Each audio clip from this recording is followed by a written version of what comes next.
नमस्कार, स्वागत और अभिनंदन है आपकी अपनी तक्षशिला एकेडमी जोधपुर के यूट्यूब चैनल पर। विद्यार्थियों, आज अपन बात करेंगे राजस्थान के महत्वपूर्ण दुर्गों के ऊपर और उन दुर्गों से रिलेटेड आपके जो महत्वपूर्ण परीक्षाओं में सवाल बनते हैं और उन दुर्गों के आसपास और भी कितने सवाल बने हैं उनके ऊपर अपन चर्चा करेंगे। तो वीडियो को लास्ट तक देखने के लिए जुड़े रहिए। देखिए, पहला सवाल, राजस्थान में सुव्यवस्थित नगर योजना का प्राचीनतम प्रमाण मिलता है। राजस्थान में सुनियोजित नगर योजना का प्रमाण मिलता है। कहां मिलता है? चार ऑप्शन है, जयपुर में, कालीबंगा में, बैराट में या मैनाल में। सवाल क्या पूछा है आपसे? सवाल ये पूछा है सुव्यवस्थित, राजस्थान में सुव्यवस्थित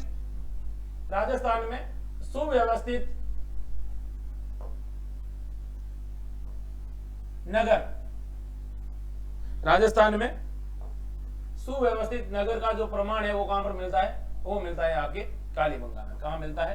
कालीबंगा में मिलता है। अब देखिए, कालीबंगा में क्यों मिलता है?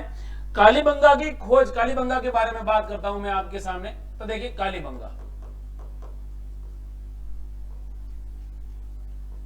कालीबंगा के जो खोज होती है 1952 में। खोज 1952 यानी 1952 में। खोजकर्ता कौन थे? तो खोजकर्ता थे अमलानंद घोष। कौन थे? अमलानंद घोष यानी एक घोष। फिर कहता है कि जब कालीबंगा की खुदाई हुई तो वहां पर दो स्तर पर क्या मिले? किले मिले, यानी दो स्तर पर क्या मिला? एक सुव्यवस्थित नगर मिला था। फिर ये जो नगर था, इस दुर्ग का कहा जाता है कि परकोटा बना हुआ था। क्या बना हुआ था? दुर्ग का परकोटा बना हुआ था। इसके अलावा आपको पता होगा कि कालीबंगा है, ये किस नदी के किनारे स्थित था? गगर नदी के किनारे कालीबंगा सभ्यता विकसित हुई थी। इसे कहा जाता है हड़प्पा सभ्यता की तीसरी राजधानी। हड़प्पा सभ्यता की कौन सी राजधानी कहा जाता है? तीसरी राजधानी।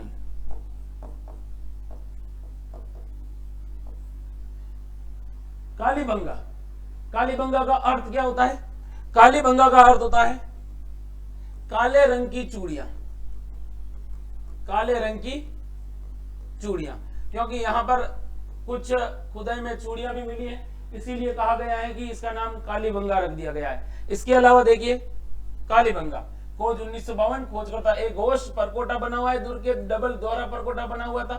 इसके अलावा गगर नदी के किनारे स्थित थी और हड़प्पा सभ्यता की तीसरी राजधानी कहा गया, और काले रंग की चूड़ियां। अब आपसे सवाल पूछे कि जो ये हड़प्पा सभ्यता थी ये किस जिले में थी? तो ये थी आपके हनुमानगढ़ जिले में।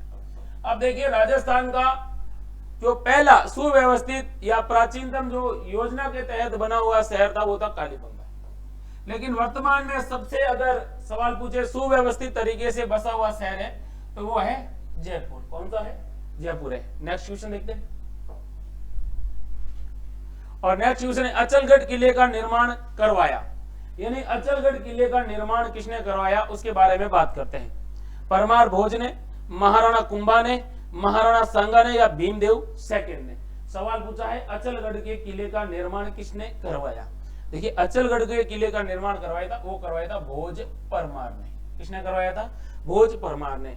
अब देखिए, यहाँ पे आप अगर महाराणा कुंभा करोगे तो आपका सवाल गलत होगा। कैसे होगा उसके बारे में बात करते हैं। देखिए, किला है जिसका नाम है अचलगढ़। कौन सा गढ़ है? अचलगढ़। सवाल पूछा जाएगा किस जिले में है? सिरोही जिले में। किस जिले में?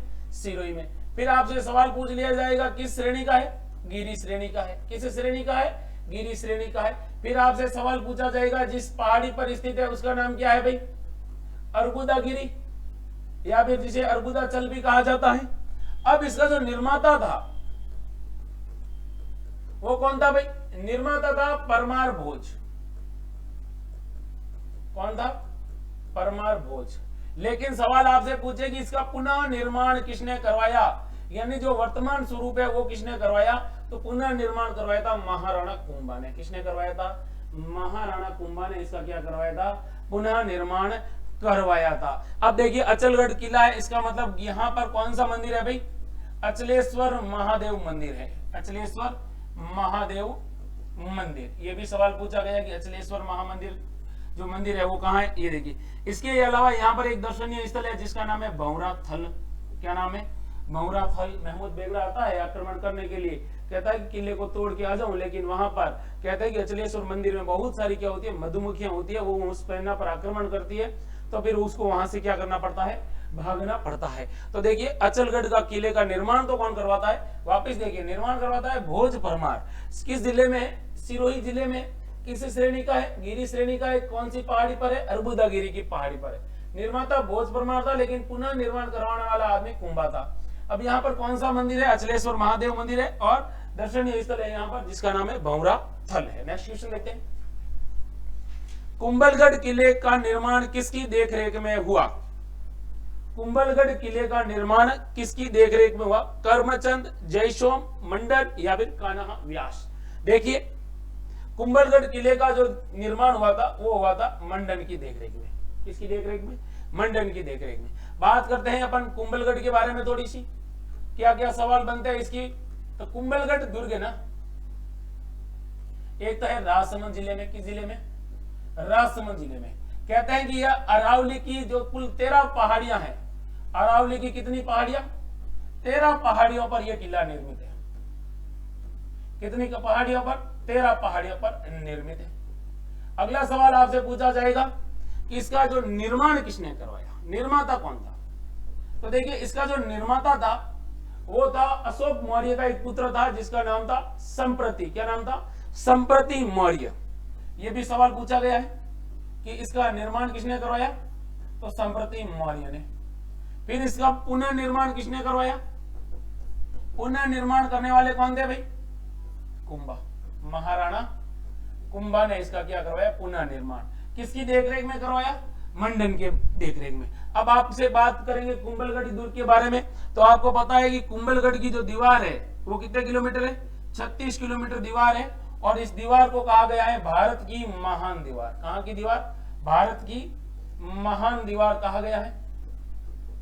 आगे बात करते हैं इस किले के बारे में और भी। तो देखिए कुंभलगढ़ किला, कहते हैं कि इस किले, ये अजय किला रहा है। केवल 1578 में एक बार शाहबाज खां इस किले को जीतता है। उसके बाद इस किले को जीतने में किसी को भी क्या नहीं मिलती है, सफलता नहीं मिलती है। इसलिए इसे कहा जाता है मेवाड़ की संकटकालीन राजधानी। मेवाड़ की संकटकालीन राजधानी, या फिर ये कह सकते हो शरण स्थली। कौन सी स्थली, शरण स्थली। आपको पता होगा कि इस दुर्ग के अंदर किसका राज्याभिषेक होता है, तो इस दुर्ग के अंदर राज्याभिषेक होता है महाराणा उदय सिंह का। महाराणा उदय सिंह का राज्याभिषेक परीक्षा में पूछा जाता है कि महाराणा उदय सिंह का राज्याभिषेक कहां हुआ, तो कुंभलगढ़ दुर्ग में। फिर देखिए वीर शिरोमणि महाराणा प्रताप का यहाँ पर क्या हुआ था, जन्म। जन्म किसका हुआ था भाई, महाराणा प्रताप का।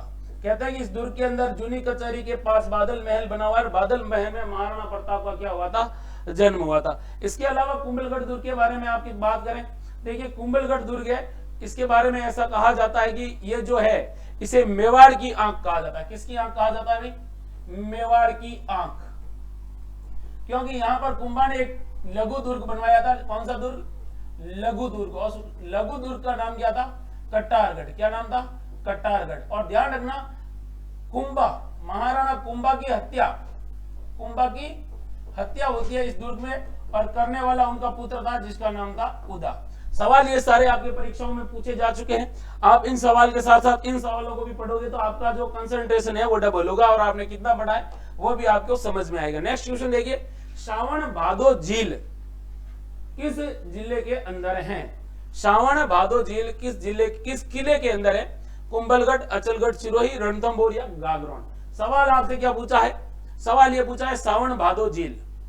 तो सावन भादो झील है वो आपके किस जिले में है भाई, सिरोही के अंदर एक किला है जिसका नाम है अचलगढ़। लेकिन सवाल आपके देखिए, जो सावन भादो है, सावन भादो के नाम से बहुत सारे सवाल पूछे जाते हैं। सावन भादो के नाम से बहुत अधिक सवाल पूछा जाता है। जैसे आपसे सवाल पूछ ले कि सावन भादो बांध, कौन सा बांध, सावन भादो बांध कहां पर है, कोटा में है। सवाल आपसे पूछा जाएगा सावन भादो कढ़ाइया, कढ़ाइया जिसमें हलवा वगैरह बनता है, ये कहां पर है, ये माता जी करणी माता के मंदिर में है। कहां पर, देशनोक। किसके मंदिर में है भाई, करणी माता के मंदिर में।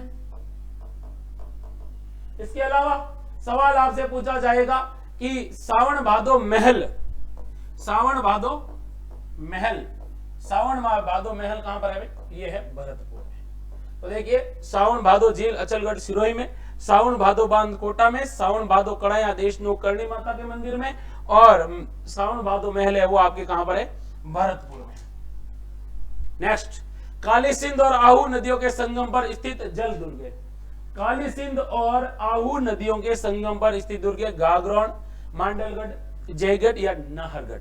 तो देखिए सवाल पूछा है काली सिंध और आहू नदियों के संगम पर जो स्थित दुर्ग है उसका नाम है कौन सा गढ़? गागरोनगढ़। तो गागरोनगढ़ से रिलेटेड सवाल की बात करें आपसे तो देखिए गागरोन, पहला सवाल तो अगर पूछ ले कि गागरोन दुर्ग किस जिले में है तो ये है आपके कहां पर? झालावाड़। सवाल आपसे पूछा जाएगा किस श्रेणी का है तो ये श्रेणी इसकी भाई जल, कौन सी है? जल, क्योंकि काली सिंध और आहू नदियों के संगम पर बना हुआ है। इसके अलावा ध्यान रखना इस दुर्ग को कहा जाता है, इस दुर्ग के बारे में कहा जाता है कि यह दुर्ग है बिना नींव के बनाया गया है। कैसे? बिना नींव के, एक समतल पठार पर बना है। तो यह जो दुर्ग है बिना नींव के समतल पठार पर निर्मित है। आगे बात करते हैं कि सवाल आपसे पूछा है इसमें साके कितने हुए तो इस दुर्ग के अंदर 2 साके हुए, एक होता है 1423 के अंदर और एक होता है 1444 के अंदर। 1423 और 1444 के अंदर 2 साके होते हैं। पहला होता है अचलदास खींची के समय और दूसरा होता है कब? पालनसी के समय। और कहते हैं कि इस दुर्ग का नाम बाद में बदल दिया जाता है मोहम्मदाबाद। तो सवाल आपसे पूछा जाएगा किस दुर्ग को मोहम्मदाबाद भी कहा जाता है तो गागरोन दुर्ग को मोहम्मदाबाद भी कहा जाता है। और गागरोन दुर्ग में आपको पता होगा किसकी छतरी बनी हुई है भाई? गागरोन दुर्ग में छतरी, देखिए छतरी पूछे आपसे तो यहाँ पर संत पीपा की क्या बनी हुई है? छतरी बनी हुई है। और कहता है कि संत पीपा गागरोन के शासक थे और पीपा का वास्तविक नाम क्या था? प्रताप सिंह खींची। क्या नाम था? प्रताप सिंह खींची इनका वास्तविक नाम था। तो इनसे रिलेटेड सवालों को भी एक बार नजर से निकालना है आपको। नेक्स्ट देखते हैं, चित्तौड़गढ़ दुर्ग का निर्माता था। चित्तौड़गढ़ दुर्ग का निर्माता था। चित्तौड़गढ़ दुर्ग का कौन था निर्माता? देखिए महाराणा कुंभा, चित्रांगद मौर्य, बप्पा रावल या अपराजित। सवाल है चित्तौड़गढ़ दुर्ग का निर्माता पूछा है। देखिए निर्माता, सवाल को ध्यान से देखिए, निर्माता कौन था भाई? चित्रांगद मौर्य। कौन था? चित्रांगद मौर्य। अब बात करते हैं चित्तौड़गढ़ दुर्ग के बारे में। दुर्ग तो देखिए ये कौन से पठार पर स्थित है बताओ? हाँ, ये मेसा के पठार पर है, मेसा के पठार पर है। उसके अलावा बात करते हैं क्या विशेषता है तो यह राजस्थान का सबसे बड़ा लिविंग फोर्ट, राजस्थान का सबसे बड़ा लिविंग फोर्ट। सबसे बड़ा लिविंग फोर्ट हुआ, इसका मतलब क्या हुआ कि यह राजस्थान का सबसे बड़ा किला है जिसके अंदर जनसंख्या सर्वाधिक निवास करती है। राजस्थान का एकमात्र किला, राजस्थान का एकमात्र किला जिसमें क्या होती थी? खेती होती थी। क्या होती थी? खेती होती थी। इसके अलावा इस दुर्ग को और क्या कहा जाता है? चित्तौड़गढ़ दुर्ग को सवाल पूछा जाता है तो इसे राजस्थान का क्या कहा जाता है भाई? राजस्थान का कहा जाता है गौरव। राजस्थान का क्या कहा जाता है? गौरव कहा जाता है। इस दुर्ग को कहा जाता है महादुर्ग। कौन सा दुर्ग कहा जाता है? महादुर्ग कहा जाता है। दुर्गों का भी दुर्ग कहा जाता है। इसको दुर्गा अधिराज भी कहा जाता है। दुर्गा अधिराज यानी दुर्गों का राजा भी इस दुर्ग को कहा जाता है। कहते हैं कि राजस्थान का गौरव है ये, राजस्थान का गौरव है महा। और इसके अलावा इसकी आकृति पूछे, ध्यान रखना, ये भी सवाल पूछा जाएगा कि इसकी जो आकृति है वेल मछली जैसी है। वेल मछली के समान इसकी क्या है? आकृति। ये भी आपको क्या करना है? ध्यान में रखना है। इसको विचित्र कूट भी कहा जाता है। कौन सा कूट कहा जाता है? विचित्र कूट भी कहा जाता है इस किले को। ठीक है, नेक्स्ट क्वेश्चन देखिए, अपन बात करेंगे चित्तौड़गढ़ पर अधिकार करने वाला मेवाड़ का पहला शासक था। यानी चित्तौड़गढ़ किले पर आक्रमण जो अधिकार करने वाला पहला शासक कौन था? राणा कुंभा, शीतल देव, हमीर या फिर बप्पा रावल। तो देखिए चित्तौड़गढ़ किले पर अधिकार करने वाला पहला मेवाड़ का शासक था जिसका नाम था बप्पा रावल।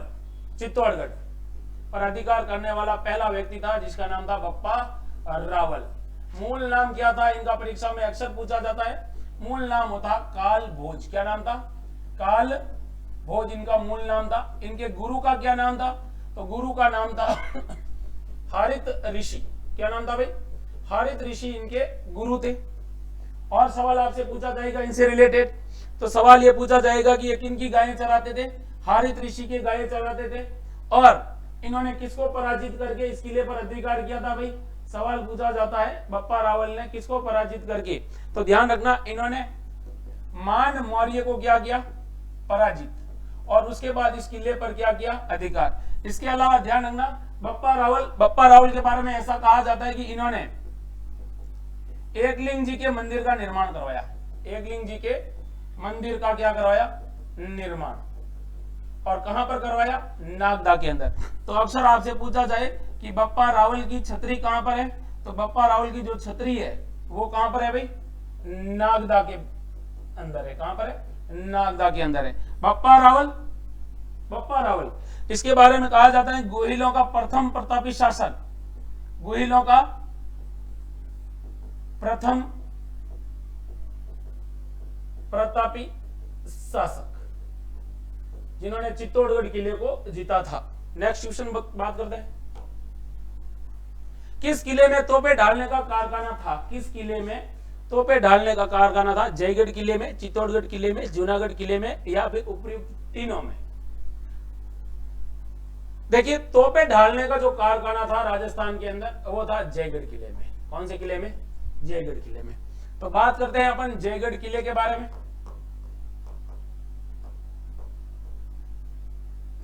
किसके बारे में? जयगढ़ किले के बारे में। सवाल आपसे पहला पूछा जाएगा कि इस किले का जो निर्माण है वो प्रारंभ किसने किया था? तो कहते हैं कि इसका जो प्रारंभिक निर्माण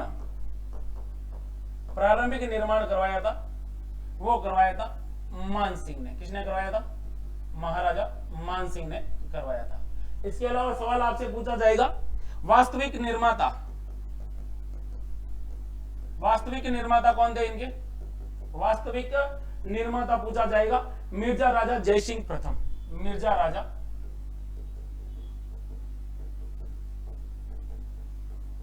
जयसिंह प्रथम क्या थे इनके भाई? वास्तविक निर्माता। कहते हैं कि यह जो दुर्ग है किस श्रेणी का है? गिरी श्रेणी का है, क्योंकि जिस पहाड़ी पर बसा हुआ है उस पहाड़ी का नाम क्या है? ईगल की पहाड़ी। सवाल कभी पूछे तो इसको भी ध्यान में लाना है कि ईगल की पहाड़ी पर कौन सा किला बसा हुआ है? जयगढ़ का किला बसा हुआ है। इसको जयपुर का संकट मोचक दुर्ग कहा जाता है। जयपुर का संकट मोचक दुर्ग, जयपुर का संकट मोचक दुर्ग कहा जाता है। इसके अलावा इसे कहा जाता है चिल्ह का टीला।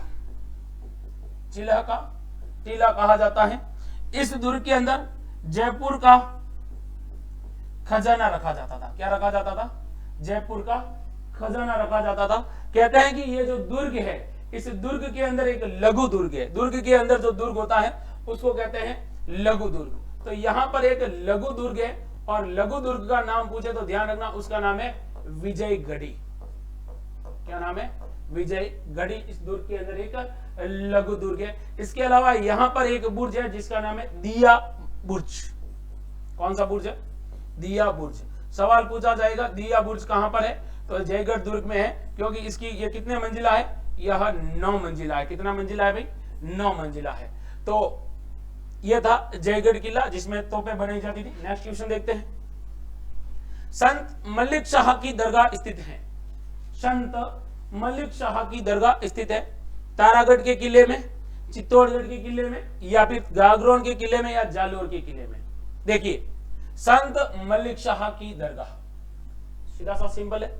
जो संत मलिक शाह की दरगाह है वो आपके हैं जालोर की। अब जालोर से रिलेटेड आपकी क्या क्या सवाल बनते हैं? देखिए, जालोर का किला, जालोर का जो किला है इसको कहा जाता है पश्चिमी राजस्थान का सबसे प्राचीन दुर्ग। जालोर पश्चिमी राजस्थान का सबसे प्राचीन दुर्ग, सबसे प्राचीन दुर्ग कहा जाता है। और क्या कहा जाता है कि इसका जो निर्माता पूछा जाएगा, निर्माता तो परमार शासक था जिसका नाम था परमार शासक था जिसका नाम था धारावर्ष, और धारावर्ष ने इसका क्या करवाया था, निर्माण करवाया था। इस किले को कहा जाता है सोनगिरी। क्या कहा जाता है, सोनगिरी कहा जाता है। इसको सुवर्ण गिरी कहा जाता है, सुवर्ण गिरी कहा जाता है। और इसके बारे में क्या कहा जाता है, कहते हैं कि इस दुर्ग है, इसको जो श्रेणी है, ये श्रेणी है कौन सी भाई, गिरी। कि जिस पहाड़ी पर ये बसा हुआ है उसका नाम है कनकाचल, या फिर इसको कहते हैं सोनगिरी। कौन सी गिरी, सोनगिरी। सोनगिरी पर यह किला बसा हुआ है। और यहाँ पर एके ने तोप का निर्माण करवाया था। एके बोले तो अलाउद्दीन खिलजी। तो यहाँ पर एके ने, यहाँ पर एके की तोप मस्जिद निर्मित है। एके ने यहाँ पर आक्रमण किया था अलाउद्दीन खिलजी ने, और तोप मस्जिद का क्या करवाया था, निर्माण करवाया था। सवाल पूछा जाएगा राजस्थान के किस किले के बारे में एक कहावत प्रचलित है कि रायरा भाव तो रात ही गया। तो जालोर दुर्ग के बारे में एक प्रसिद्ध कहावत है, उसके बारे में भी आपको ध्यान रखना है। रायरा भाव तो रात ही गया, रायरा भाव तो रात ही गया। ये सवाल आपके पर्सनली सारे एग्जामों में पूछे गए हैं। नेक्स्ट क्वेश्चन देखते हैं। जालोर के किले को सोनलगढ़ कहा गया है। सोनगिरी पहाड़ी पर बना होने से, सोने की परत चढ़ी होने से, सोन चिड़िया की स्मृति में निर्मित है, या सोन ऋषि के कारण। वापिस जालोर का बात हुई, और जालोर का किला है वो सोनगिरी की पहाड़ी पर बना हुआ है। सोनगिरी की किले जो है, जालोर का किला है वो किस पहाड़ी पर, सोनगिरी की पहाड़ी पर निर्मित है। अभी बात करते हैं जालोर के किले के बारे में। जालोर देखिए, अभी मैंने बताया था तोप मस्जिद है इसके अंदर। इसके अलावा इस दुर्ग के अंदर ध्यान रखना एक विजय स्तंभ, यानी कि विजय स्तंभ भी निर्मित था, विजय स्तंभ था। इसके अलावा यहां पर एक पुरानी संस्कृत पाठशाला थी, पुरानी संस्कृत पाठशाला थी, जिसको बाद में तुड़वाकर एके ने किसका निर्माण करवाया था, एके ने इसको तुड़वाकर यहाँ पर तोप मस्जिद का क्या करवाया था, निर्माण करवाया था। फिर सवाल आपसे पूछा जाएगा कि यहाँ पर किसका शासन था सर्वाधिक, सोनगराज चौहानों का। किसका था, सोनगराज चौहानों का। जालोर दुर्ग के अंदर क्या हुआ था, शाका हुआ था। कब हुआ था, 1311 में हुआ था। और किसने आक्रमण किया था, तो एके ने आक्रमण किया था। तो केसरिया किसने किया था, तो यहाँ के शासक थे कानड़ देव चौहान, उन्होंने क्या किया था, केसरिया किया था। नेक्स्ट क्वेश्चन देखते हैं। सोनारगढ़, सोनारगढ़ किस दुर्ग श्रेणी में आता है, सोनारगढ़ किस दुर्ग श्रेणी में आता है, यानी सोनारगढ़ का जो दुर्ग है वो किस श्रेणी में आता है, सोनारगढ़ का जो किला है वो किस श्रेणी में आता है, तो गिरी, जल, दानवन या वन दुर्ग। सवाल आपसे पूछा गया किस श्रेणी का है, गिरी श्रेणी का है, जल श्रेणी का है, दानवन श्रेणी का है, वन श्रेणी का है, किस श्रेणी का है। बात करते हैं सोनारगढ़। देखिए सोनारगढ़ किला है ना, ये आपका है दानवन श्रेणी का, क्योंकि ये किस जिले में है भाई, जैसलमेर में। सवाल आपसे पूछा जाएगा निर्माता, तो निर्माता थे रावल जैसल भाटी, जिन्होंने 1155 में इस दुर्ग की क्या रखी थी, नींव रखी थी। सवाल आपसे पूछा जाएगा कि जैसलमेर दुर्ग का जो सर्वाधिक निर्माण करवाया था वो किसने करवाया था, तो सवाल कभी पूछ ले कि सर्वाधिक निर्माण जैसलमेर दुर्ग का निर्माण किसने करवाया था, एक शासक थे जिनका नाम था शालीवाहन सिंह ने सर्वाधिक क्या करवाया था, निर्माण करवाया था। किस श्रेणी का है, श्रेणी पूछे तो धानवन कहते हैं कि इस दुर्ग के बहुत सारे क्या मिलते हैं, उपनाम भी मिलते हैं। जैसे इसे पंडित जवाहरलाल नेहरू ने 8वां अजूबा कहा था, इसे राजस्थान का अंडमान और निकोबार भी कहा जाता है, रेगिस्तान का गुलाब भी कहा जाता है। इसके अलावा सवाल आपसे पूछा जाएगा कि इस दुर्ग के किस दुर्ग के अंदर 2.5 साके हुए थे, कितने साके हुए थे, 2.5 साके हुए थे। तो यहाँ पर कितने साके हुए थे, तो यहाँ पर जो साके हुए थे वो हुए थे 2.5 साके। इसको भी आपको क्या करना है, ध्यान में रखना है। आगे बात करते हैं किस पत्थरों से निर्मित है, तो ये पीले पत्थरों से निर्मित है। और ध्यान रखना इसके निर्माण में ईंट और गारे का किसका प्रयोग नहीं हुआ है, गारे और चूने का प्रयोग नहीं हुआ है, गारे और चूने का प्रयोग नहीं हुआ है। फिर आगे बात करते हैं जैसलमेर दुर्ग के बारे में। जैसलमेर दुर्ग को कहा जाता है 99 बुर्जों वाला किला। कौन सा कहा दुर्ग? 99 बुर्जों का किला कहा जाता है। सर्वाधिक बुर्ज इसी किले के हैं। इसके अलावा सवाल आपसे पूछा जाएगा कि जो जैसलमेर का किला है, इस जैसलमेर किले को यूनेस्को ने, किसने? यूनेस्को ने 2013 में विश्व धरोहर सूची में शामिल किया था। इसके अलावा इस जैसलमेर के किले पर 2018 में, कब? 2018 में कितने रुपए का डाक टिकट जारी हुआ? 2018 में। तो 2018 में इस पर 12 रुपए का डाक टिकट जारी हुआ था। 12 रुपए का डाक टिकट। इसको भी आपको क्या करना है? ध्यान में रखना है। जैसलमेर दुर्ग भाटी शासकों का गौरव था वो, और गौरव है, गौरव रहेगा। नेक्स्ट क्वेश्चन देखिए। गढ़ बीटली के नाम से जाना जाता है। किस दुर्ग को गढ़ बीटली के नाम से जाना जाता है? तारागढ़ का किला, सिवाना का किला, बाला किला, या फिर भैंसरोडगढ़ का किला? गढ़ बीटली का किला। देखिए, गढ़ बीटली का किला कहा जाता है तारागढ़ को। किसको कहा जाता है? तारागढ़। बात करते हैं तारागढ़ किस जिले में है? अजमेर में है। श्रेणी पूछे तो आपको क्या करोगी? गिरी श्रेणी का है। किस श्रेणी का है? गिरी श्रेणी का है, क्योंकि जिस पहाड़ी पर स्थित है उस पहाड़ी का क्या नाम है भाई? बीटली की पहाड़ी। बीटली की पहाड़ी पर स्थित है। इसके अलावा आपसे सवाल पूछा जाएगा इसके बारे में, तो इसे क्या कहा जाता है? राजपूताने की कुंजी। राजस्थान का हृदय, राजस्थान का हृदय कहा जाता है। और क्या कहा जाता है इसके बारे में? कहते हैं कि राजस्थान में सर्वाधिक स्थानीय आक्रमण अगर झेलने वाला कोई किला था तो वो कौन सा था? वो था आपके तारागढ़। तो सर्वाधिक स्थानीय आक्रमण, इसको भी आपको ध्यान में रखना है। सर्वाधिक स्थानीय आक्रमण तो झेले थे तारागढ़ ने, लेकिन सर्वाधिक विदेशी आक्रमण झेलने वाला किला कौन सा था? वो बटनेर हनुमानगढ़ था। इसके अलावा कहते हैं कि इस दुर्ग में शाहजहां का एक पुत्र था जिसका नाम था दारा शिकोह। तो शाहजहां के पुत्र दारा शिकोह का क्या हुआ था? जन्म हुआ था। दारा शिकोह का क्या था? जन्म हुआ था। नेक्स्ट क्वेश्चन देखते हैं। अमर सिंह राठौड़ की शौर्य गाथाओं के लिए प्रसिद्ध है।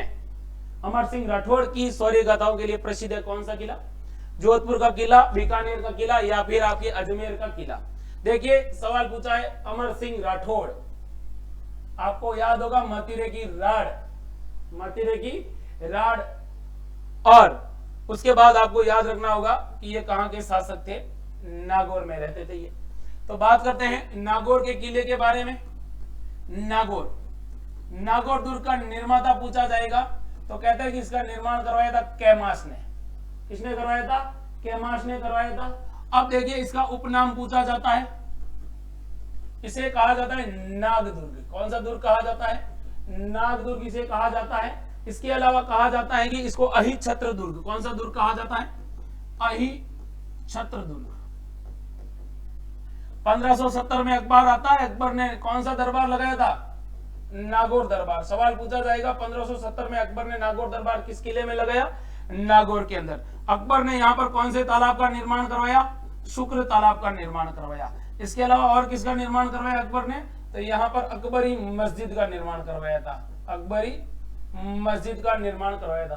कहते हैं कि 2007 में यूनेस्को ने इसे अवार्ड ऑफ एक्सीलेंस के नाम से, एक्सीलेंस से सम्मानित किया था इस दुर्ग को। और इस दुर्ग में सवाल पूछा जाएगा, नया सवाल है, बन भी गया है कि नागौर दुर्ग में कुल कितने बुर्ज है? 28 बुर्ज है। तो नागौर दुर्ग को 28 बुर्जों वाला किला भी कहा जाता है। नेक्स्ट, नाहरगढ़ किले का निर्माण करवाया था। नाहरगढ़ किले का निर्माण करवाया था सवाई राम सिंह सेकंड ने या द्वितीय ने, सवाई माधो सिंह ने, सवाई जय सिंह ने, या ईश्वरी सिंह ने, या ईश्वरी सिंह ने। सवाल पूछा है नाहरगढ़ किला। अब नाहरगढ़ है, इसका मतलब कहां पर है भैया? जयपुर के अंदर। कहां पर है? जयपुर के अंदर है। निर्माता कौन थे? सवाई जय सिंह निर्माता, सवाई जय सिंह। और सवाल आपसे पूछा जाएगा क्या नाम है इसके? उपनाम। उपनाम इसके बहुत सारे हैं भाई। इसको कहा जाता है जयपुर मुकुट, जयपुर ध्वज, जयपुर ध्वज। फिर आपसे सवाल पूछा कि जयपुर की तरफ झांकता दुर्ग, जयपुर की तरफ झांकता दुर्ग, ये भी इसको कहा जाता है। ये भी आपको क्या करना है, ध्यान में लाना है। इसके अलावा सवाल पूछा जाएगा आपको कि इसके अंदर एक जैसे 9 महल किसने बनवाए थे, माधो सिंह ने। तो इस दुर्ग के अंदर एक जैसे 9 महल, एक जैसे 9 महल ये किसने बनवाए थे भाई, ये बनाए थे माधो सिंह जी ने। माधो सिंह जी की कहते हैं कि 9 रानियां थी और 9 रानियों के लिए उन्होंने एक जैसे यहाँ पर किसका निर्माण करवाया था, 9 महलों का क्या करवाया था, निर्माण करवाया था। अगर आपसे सवाल पूछा जाएगा कि सवाई जय सिंह ने यानी इस किले का निर्माण क्यों करवाया, ध्यान रखना, निर्माण किसने करवाया था, सवाई जय सिंह ने करवाया था। तो सवाई जय सिंह ने इस किले का निर्माण क्यों करवाया था, तो कहते हैं कि इन्होंने मराठों से बचने के लिए, किससे बचने के लिए, सवाई जय सिंह ने मराठों से बचने के लिए, यानी मराठे बार बार आ रहे थे तो मराठों के लिए बचने के लिए सुरक्षित स्थान चाहिए था 1734 में। बचने के मतलब सुरक्षा के हिसाब से, ताकि किले के अंदर जो बाकी जो राज परिवार के लोग हैं उनको सुरक्षित रख सके। तो 1734 में मराठों के हमलों से बचने के लिए इसका निर्माण करवाया था। राजस्थान में किस किले के समीप जैविक उद्यान स्थित है। अब राजस्थान में किस किले के समीप जैविक उद्यान स्थित है, जूनागढ़, नाहरगढ़, मेहरानगढ़ या चित्तौड़गढ़। देखिए सवाल पूछा है जैविक उद्यान, और जैविक उद्यान है वो कहां पर स्थित है भाई, नाहरगढ़ दुर्ग के बारे में, नाहरगढ़ दुर्ग के बारे में। अब बात हो रही है जैविक उद्यान की, तो आपसे सवाल ये भी पूछा जा सकता है कि राजस्थान में जैविक उद्यान, देखिए राजस्थान के अंदर एक है जिसका नाम है सज्जनगढ़, सज्जनगढ़ जैविक उद्यान। हालांकि ये सज्जनगढ़ जो किला है उसके जस्ट नीचे स्थित है, लेकिन यहाँ पे ऑप्शन में आपके नाहरगढ़ दे रखा है। एक है आपके नाहरगढ़ के अंदर जो कहां पर है, जयपुर के अंदर है। और राजस्थान का प्रथम बायोलॉजिकल पार्क यानी फर्स्ट बायोलॉजिकल पार्क कौन था, नाहरगढ़ था। फिर आगे बात ये था फर्स्ट, कौन था, फर्स्ट ये वाला। फिर बात करते हैं आगे, और राजस्थान के किस किले के समीप जैविक उद्यान स्थित है, मतलब तीसरा है वो है माचिया सफारी। कौन सा सफारी, माचिया सफारी। कहां है माचिया सफारी, माचिया सफारी है जोधपुर में, माचिया सफारी है जोधपुर के अंदर। एक और है अबेड़ा, अबेड़ा, अबेड़ा कहां पर है भाई, कोटा के अंदर। और सवाल आपसे पूछा जाएगा कि राजस्थान का क्षेत्रफल की दृष्टि से सबसे बड़ा बायोलॉजिकल पार्क कौन सा है, तो वो है कोटा। कोटा के अंदर जो अबेड़ा बायोलॉजिकल पार्क है वो राजस्थान का सबसे बड़ा, किसका, राजस्थान का सबसे बड़ा बायोलॉजिकल पार्क है। तो नाहरगढ़ किले के समीप जैविक उद्यान है जिसका नाम है नाहरगढ़। तो विद्यार्थियों कैसी लगी आपकी किलो की टेस्ट सीरीज। अगर आप ऐसे वीडियो को लगातार पसंद कर रहे हैं तो लाइक, शेयर और सब्सक्राइब जरूर करें, और कमेंट में आप यह जरूर बताएं कि वीडियो आपको कैसा लगा, ताकि आगे के वीडियो में हम और भी अच्छी तरीके से आपके लिए अच्छा सा अच्छा वीडियो ला सके। जय हिंद, जय भारत, धन्यवाद।